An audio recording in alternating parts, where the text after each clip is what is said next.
rockin' with it.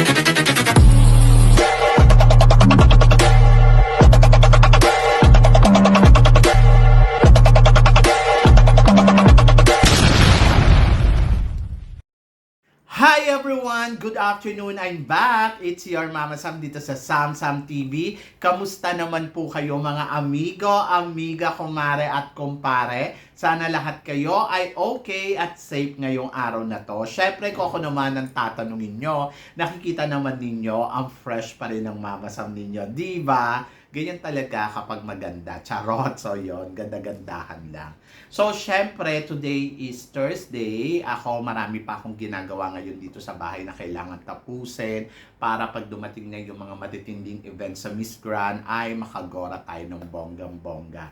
So may mga target kasi akong dapat ayusin, dapat gawin dito sa loob ng bahay namin dahil ngayon pa lang kami nagbakasyon. So yon. Actually, bakasyon na namin noong September 30. Kaya lang kasi may mga event na kailangan puntahan, may mga tapusin, kailangan tapusin sa school.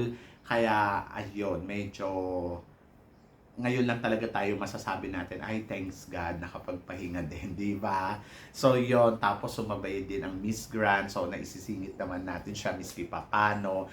And then, ngayon ay nagre-ready ako para sa operation ng aking mata. So, sa Saturday, pupunta kami sa doktor para ipa-check siya ng bonggang-bongga. And then, kailangan ko lang talagang mag-rest ng maayos para, alam mo yun, kung ano man yung gagawin ng doktor, kung ano man yung plano ng doktor, ay magawa siya ng bongga. So, yan! Kinakabahan na natatakot. Parang virgin lang ang peg natin dyan. So, yun. Kinakabahan dahil hindi ko alam kung ano yung gagawin. Natatakot kasi syempre, alam niyo na, hindi biro yan, mata yan, di ba? So, bahala na si God dyan. At eto nga, so marami kasing kumakalat kasi sa social media ngayon. Kasi di ba si Mr. Nawat nag-live nung nakaraan, and then, ang sabi nung iba, nako, Pilipinas ang pinaparinggan ni Mr. Nawat kasi nga hindi daw pinopromote yung Miss Grand. To be honest, ako, parang feeling ko, hindi Pilipinas ang pinaparinggan dyan. Kasi una sa lahat, tayo naman, in fairness naman ha, kahit sabihin pa nung iba na, ay nako, ayaw na namin sa Miss Grand, hindi na namin yan gusto. Pero tuwing Miss Grand, lagi naman tayo nakafollow, lagi naman tayo nanonood. So yon, kaya napag-uusapan pa rin ang Miss Grand sa bansa natin at talagang pinagpipiestahan. Lalo na ang pambato natin ngayon, si CJ Opiasa, ay talagang masasabi natin malakas. And then, I think hindi si CJ Opiasa yung kandidatang binabanggit ni Mr. Nawat dahil si CJ naman, ginagawa naman niya yung part niya. Sinabi ko yun sa kanya, i-promote mo rin yung Miss Grand, huwag mo kakalimutan. So, in fairness naman kay CJ, ginagawa naman niya talaga. Pinopromote naman niya ang Miss Grand ng bonggang-bongga. Kaya hindi ko nakikita na si CJ ang pinaparinggan ni Mr. Nawat. Yung iba naman kasi, konting kibot lang ni Mr. Nawat, akala nila, ay, Philippines na yan. Ay, akala nila, Philippines yung pinapakinggan. Yung, alam mo, yun yung lagi na lang tayong parang sa tuwing gagawa si Mr. Nawat ng eksena dyan, ang feeling natin, Pilipinas ang pinatatamaan niya. Di ba? Na hindi lang naman umiikot siguro ang mundo ni Mr. Nawat kay Philippines, di ba? Si Philippines, wala naman tayong problema sa ngayon kasi parang feeling ko, isa siya sa mga nagugustuhan talaga ni Mr. Nawat. At obviously naman, nagugustuhan siya ng organization, very welcoming yung dating ni CJ Opiasa. Kung ikukumpara mo nung dinner nila na medyo parang may awkward pa, kasi di ba after nga nung nangyari last year, so ngayon parang talaga, ngayon masasabi mo, reyna-reynahan na talaga dito si CJ Opiasa dito sa Miss Grand. Hindi ba katulad na ikukumpara natin ng dinner na parang hindi nila masyado pinapansin, hindi nila masyado tinatanong, at least na mapapatapat talaga sa kanya yung dapat niyang sabihin, di ba? So doon lang nakakapagsalita si CJ. Pero in fairness naman kay CJ, tinrabaho naman niya talaga lahat. Kaya parang feeling ko ngayon, okay na. So na-feel good na yung everyone. And then doon naman sa mga hindi naniniwala, wag na natin masyado pang gatungan yung mga sitwasyon. Kumbaga, sana mag-ano na lang tayo, mag-celebrate para kay CJ dahil maganda yung yung nangyayari, maganda yung feedback, and then tignan natin kung tuloy-tuloy ito. Kasi di ba at the end of the story, syempre, kay CJ pa rin nakasalalay yung ikakapanalo ng Pilipinas sa mga materyales na gagamitin niya at kung ano ang ipapakita niya. Just trust her. Nakwento niya na sa akin yun, pero hindi naman ako nag-iisip ng mga negatibo na, naku, baka hindi ito maganda, baka ganon-ganon.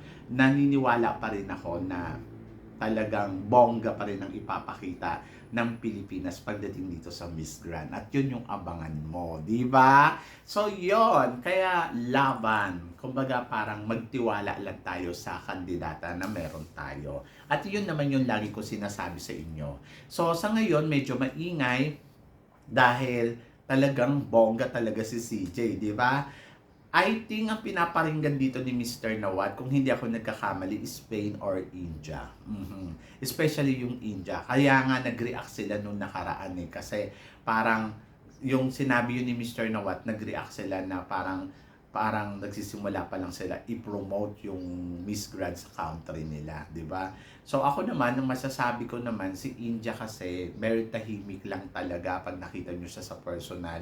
Hindi siya masyado agresibo ba sa mga eksena. Kaya nga parang feeling ko, naku, baka ma-El Tocuyo to, di ba? Kasi hindi siya ganun kabongga, hindi siya ganun ka-agresibo. Nandoon siya sa fight na parang ano lang, laban lang. At hindi naman siya masasabi natin na yung katulad ng iba na talagang palaban na palaban. Maganda si India kung ganda ang pag-uusapan.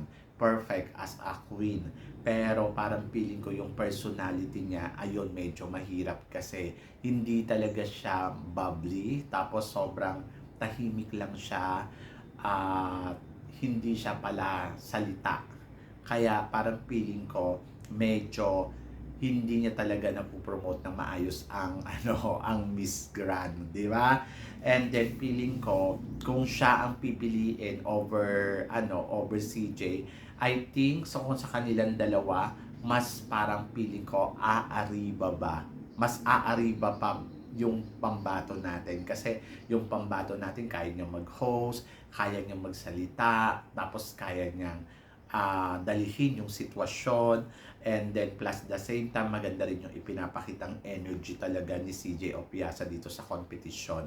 So kung ikukumpara mo siya kay India, kasi si India puro ganda talaga siya.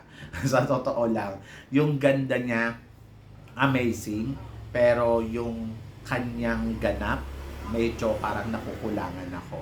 So yun nga, yung after ni Mr. Nawat magparinig ay yon. So bigla silang nag-react. So hindi ko alam kung sila. Isa din sa mga titignan ko na pinaparinggan, pwede ding Spain. Pero yung tinignan ko naman yung ni Spain, talaga super promote siya sa MGI. So I think it's India. So yan. Alam niyo naman si Mr. Nawat, very honest siya sa nararamdaman niya. And very, yung talagang sasabihin niya. So, pwede ba ma-El Tocuyo dito daw si Miss India? Possible kung medyo hindi siya nagugustuhan. Pero kung nagugustuhan siya, edi winner, di ba? At abangan na lang natin at tignan na lang natin kung ano pa yung mga ipapakita, kung ano ang mangyayari. So, mahirap naman kasi yung parang pinangungunahan natin. So, tingnan na lang natin kung sino ang maliligwak. Medyo nakakakaba, pero parang feeling ko naman hindi naman tayo maliligwak ngayong taon na to.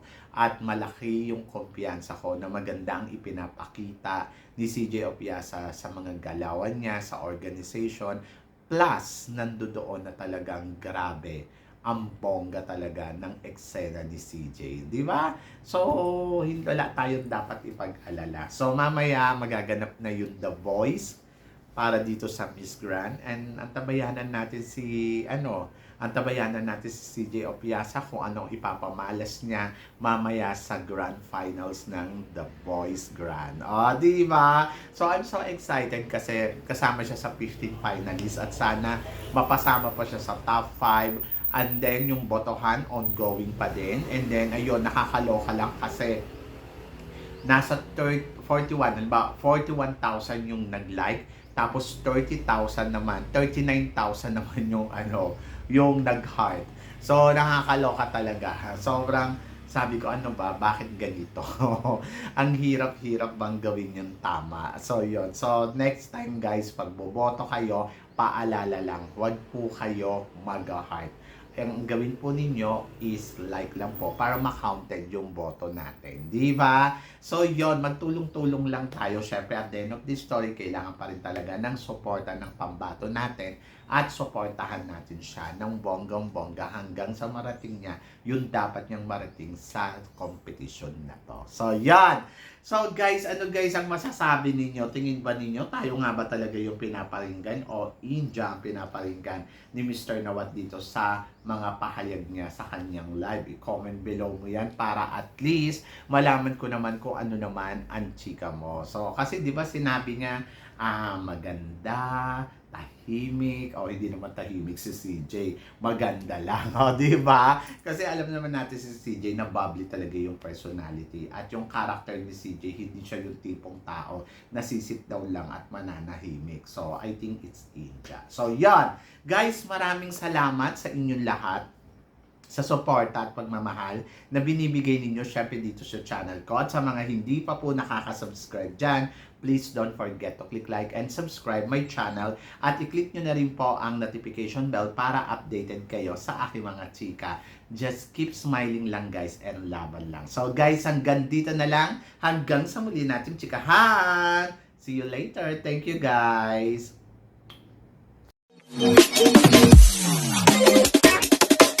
Thank you.